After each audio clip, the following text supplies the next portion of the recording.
as most of you doubtless know, is the same as our word yoke, Y-O-K-E, and the Latin word jungere, to join. Join, junction, yoke, union, all these words are basically from the same root. And so likewise, when Jesus said, "My yoke is easy," he was saying, really, my yoga is easy. And the word, therefore, basically denotes the state that would be the opposite of what our psychologists call alienation, or what Buddhists call Sakaya Drishti, the view of separateness, the feeling of separateness, the feeling of being cut off from being. And most civilized people do in fact feel that way, because they have a kind of myopic attention focused on their own boundaries and what is inside those boundaries, and they identify themselves with the inside and don't realize that you cannot have an inside without an outside. That would seem, wouldn't it, to be extremely elementary logic, that we could have no sense of being ourselves, of having a personal identity, without the contrast of something that is not ourselves, that is to say, other. But the fact that we don't realize that self and other go together is the root of an enormous and terrifying anxiety. Because what will happen when the inside disappears? What will happen when the so-called I comes to an end, as it seems to? Of course, if it didn't, I mean, if things did not keep moving and changing, appearing and dissolving, the universe would be a colossal bore. And therefore, you are only aware that things are all right for the moment. I mean, I hope most of the people in this gathering have a sort of genial sense inside them that for the time being, things are going on more or less okay. Some of you may be very miserable. And then your problem may be just a little different, but it's essentially the same one. But you must realize that that sense of life being fairly all right is inconceivable and unfeelable unless there is way, way, way in the back of your mind the glimmer of a possibility that something absolutely unspeakably awful might happen. Doesn't have to happen. Of course, you'll die one day. But there always has to be the vague apprehension, the Hintergedanke, that the awful awfuls are possible. It gives spice to life. Now, these observations are in line with what I'm going to talk about tonight, the intellectual approach to yoga. There are basically certain principal forms of yoga. Most people are familiar with Hatha yoga, which is a psychophysical exercise system, and that's the one you see demonstrated most on television because it has visual value. You can see all these exercises of lotus positions and people curling their legs around their necks and doing all sorts of marvelous exercises. And they're good exercises. The most honest yoga teacher I know is a woman who teaches Hatha yoga and doesn't pretend to be any other kind of guru. And she does it very well. Then there is Bhakti yoga. Bhakti means devotion. And I suppose in general you might say that Christianity is a form of Bhakti yoga, because it is yoga practiced through extreme reverence for and love for some being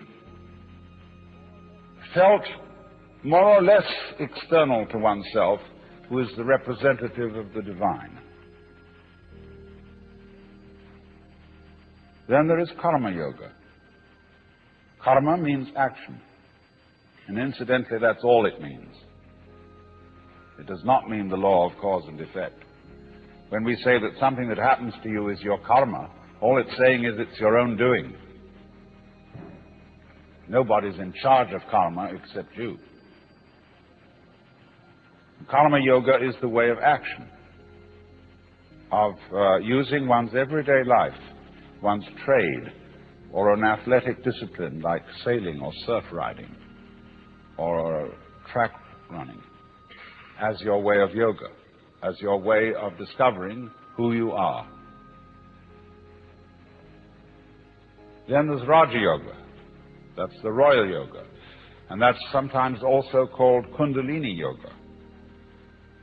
And that involves very complicated psychic exercises having to do with awakening the serpent power that is supposed to lie at the base of one's spiritual spine and raising it up through certain chakras or centers until it enters into the brain. There's a very profound symbolism involved in that, but I'm not going into that. And then finally there are several others. There's mantra yoga. Mantra yoga, which is the practice through chanting of humming, either out loud or silently, certain sounds which become supports for contemplation, for what is in Sanskrit called jhana. And jhana is the state in which one is clearly awake and aware of the world as it is, as distinct from the world as it is described. In other words, in the state of jhana, you stop thinking. That is to say, you stop talking to yourself and figuring to yourself and symbolizing to yourself what is going on. You simply are aware of what is. And nobody can say what it is because, as Korzybski well said, the real world is unspeakable. It's a lovely double take in that. But that's jhana. That's zazen, where one practices to sit absolutely wide awake with eyes open, but not thinking. That's a very curious state, incidentally. I knew a professor of mathematics at Northwestern University who one day said, "You know, it's amazing how many things there are that aren't so."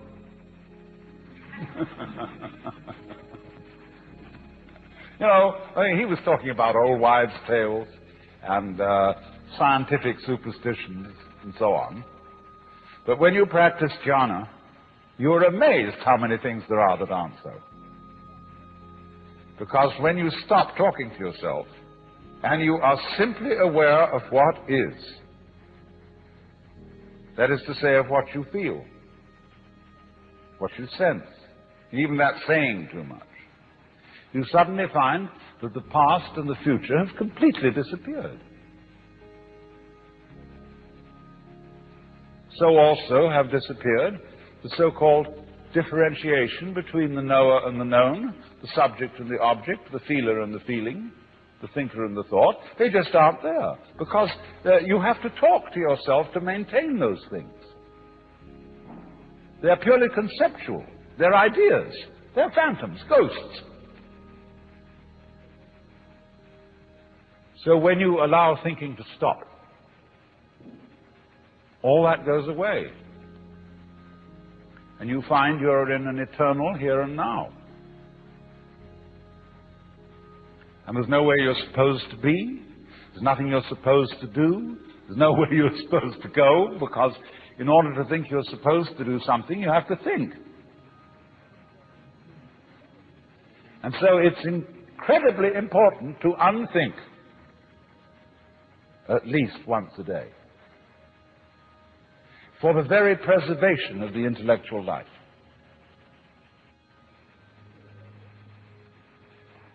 So if we stop that temporarily and get our mind clear of thoughts, we become, as Jesus said, again as children, and get a direct view of the world, which is very useful once you're an adult. There's not much you can do with it when you're a baby, because everybody pushes you around. And you know, they pick you up and sit you there, they sit you there. And you can't do much except practice contemplation. Only you can't tell anyone what it's like. But when, as an adult, you can recapture the baby's point of view, you will know what all child psychologists have always wanted to know, how it is that a baby feels. And the baby, according to Freud at least, has the oceanic experience. That is to say, a feeling of complete inseparability from what's going on. The baby is unable to distinguish between the universe and his or her action upon the universe. And most of us, if we got into that state of consciousness, might be inclined to feel extremely frightened and beginning to ask, who's in charge? I mean, who controls what happens next? We would ask that because we are used to the idea that the process of nature consists of controllers and controlees, things that do and things that are done to. This is purely mythological. So many spiritual teachers and gurus will look at their disciples and say, I am God. I have realized. See? But the important thing is that you are. Whether I am or not is of no consequence to you whatsoever. I could get up and say, I have realized. I put on a turban and yellow robe and whatever, and say, come and have darshan. I'm Guru. You need the grace of Guru in order to realize, and so on, and it'd be a wonderful hoax. It'd be like picking your pockets and selling you your own watch.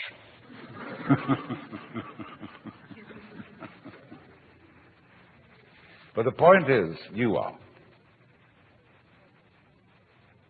Now, what are we saying when we say that? We're obviously saying something very important. Alas and alack, there is no way of defining it. That is to say, going any further into words about it. See, when a philosopher hears such a statement as tattvamasi, you are it, or there is only the eternal now, the philosopher says, I don't see why you're so excited about it. What do you mean by that? And that he asks that question because he wants to continue in a word game. He doesn't want to go on into an experiential dimension. He wants to go on arguing because that's his trip. And all these great mystical statements mean nothing whatsoever. They're ultimate statements. Just as, you know, the trees and the clouds and the mountains and the stars have no meaning because they're not words. Words have meaning because they're symbols, because they point to something other than themselves. But the stars, like music, only bad music has any meaning. Classical music never has a meaning.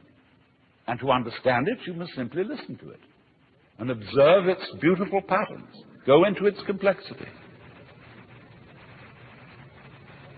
So, when your mind, that is to say your verbal systems, get to the end of their tether, that is to say, when they arrive at the meaningless statement, here is the critical point. And the method of jnana yoga is to exercise one's intellect to its limits, so that you get to the point where you have no further questions to ask. You can do this in philosophy study if you've got the right kind of teacher who shows you that all philosophical opinions whatsoever are false, or at least, if not false, extremely partial. And so you feel a kind of intellectual vertigo, which is called in a Zen Buddhist poem, above not a tile to cover the head, below not an inch of ground to stand on. Well, where are you then?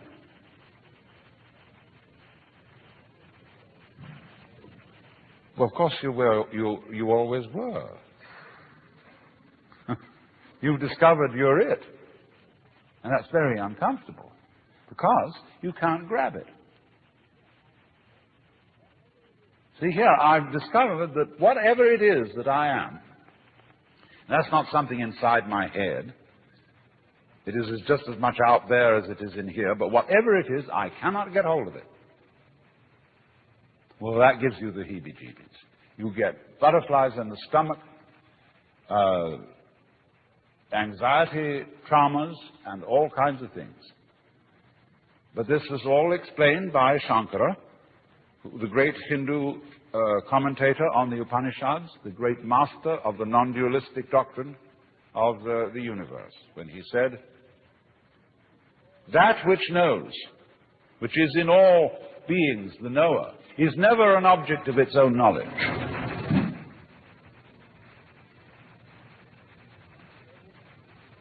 So therefore, to everyone who is in quest of the supreme kick, the great experience, the vision of God, whatever you want to call it, liberation.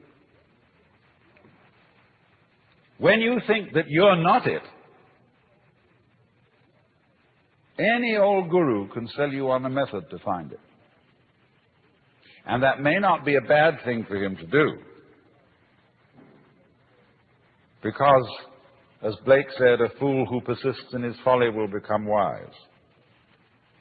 And a clever guru is a person who leads you on. Here, kitty, kitty, kitty, kitty, kitty. I've got something very good to show you. Yeah. You just wait. Oh, but you've got to go through a lot of stages yet. You say, can I get that? Oh, I want to get that. You know, all the time it's you. I was talking with a Zen master the other day, and he said, "You should be my disciple." I looked at him and said, "Who was Buddha's teacher?" And he looked at me in a very odd way and said,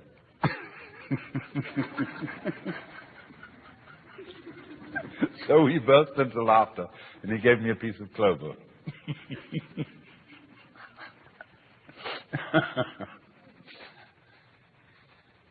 So,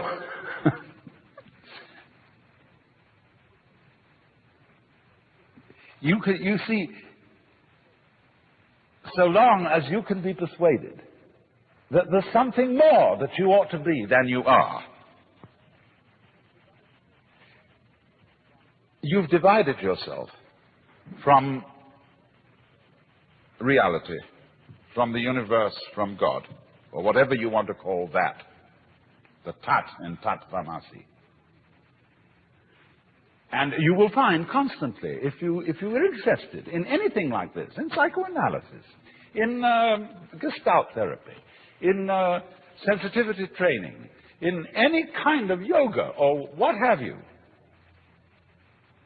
that there will be that funny sensation of what I'll call spiritual greed that can be aroused by somebody indicating to you, there are still higher stages for you to attain. You should meet my guru.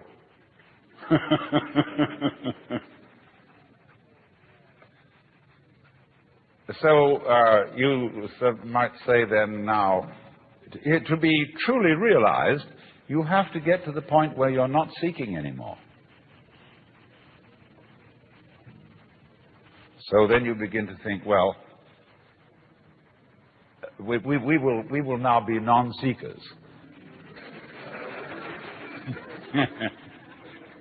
You know, like disciples of Krishnamurti, who, because he says he doesn't read any spiritual books, they can't read anything but mystery stories. you know, becoming spiritually unspiritual. Well, you'll find that that too is what is called in Zen legs on a snake. It's irrelevant. You don't need not to seek, because you don't need anything.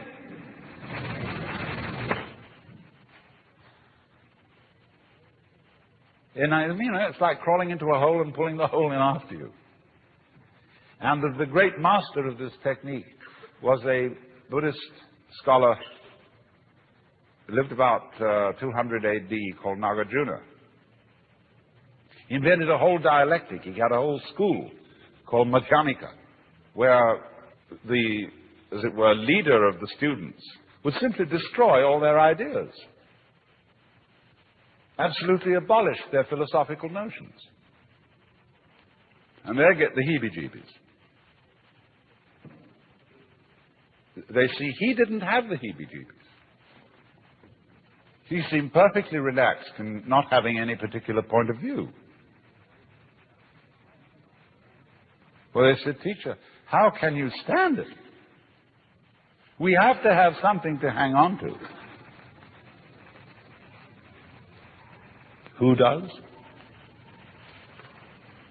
Who are you?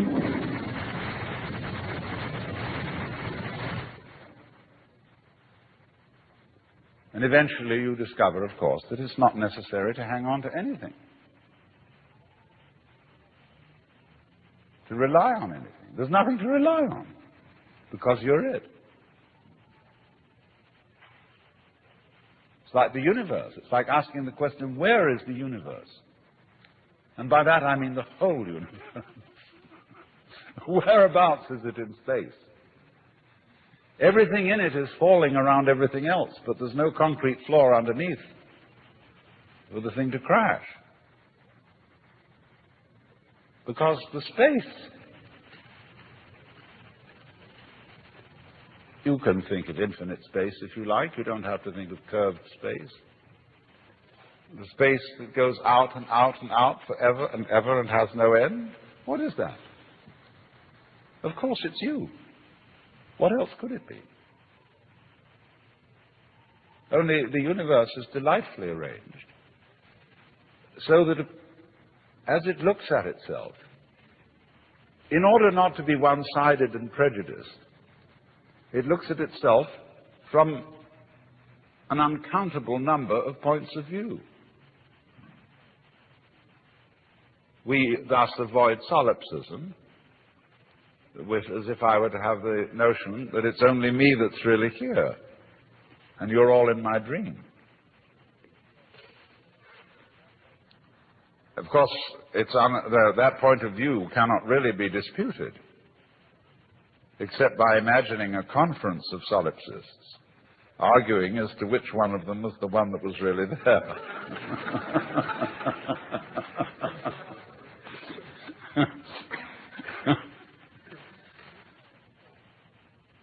Now, you see, if you understand what I'm saying with your intelligence,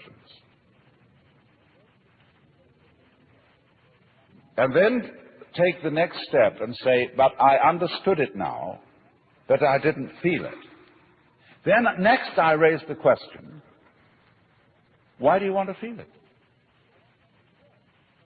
You say, I want something more, because that's, again, that spiritual greed. And you could only say that because you didn't understand it. There is nothing to pursue because you're it. And if you don't know that, you always were it. And if you don't know that, in other words, to put it in Christian terms or Jewish terms, if you don't know that you're God from the beginning, what happens is that you try to become God by force. Therefore, you start being violent and obstreperous and this and that and the other. All our violence, all our competitiveness, all our terrific anxiety to survive is because we didn't know from the beginning that we were it. Well, then you would say, if we did know from the beginning, as in fact you did, when you were a baby, but then everybody says, well, nothing would ever happen. But it did happen, didn't it? And it's, some of it's pretty messy. But what people don't realize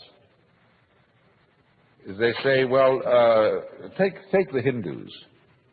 It's basic to Hindu religion that we are all God in disguise and that the world is an illusion. All that is a sort of half-truth.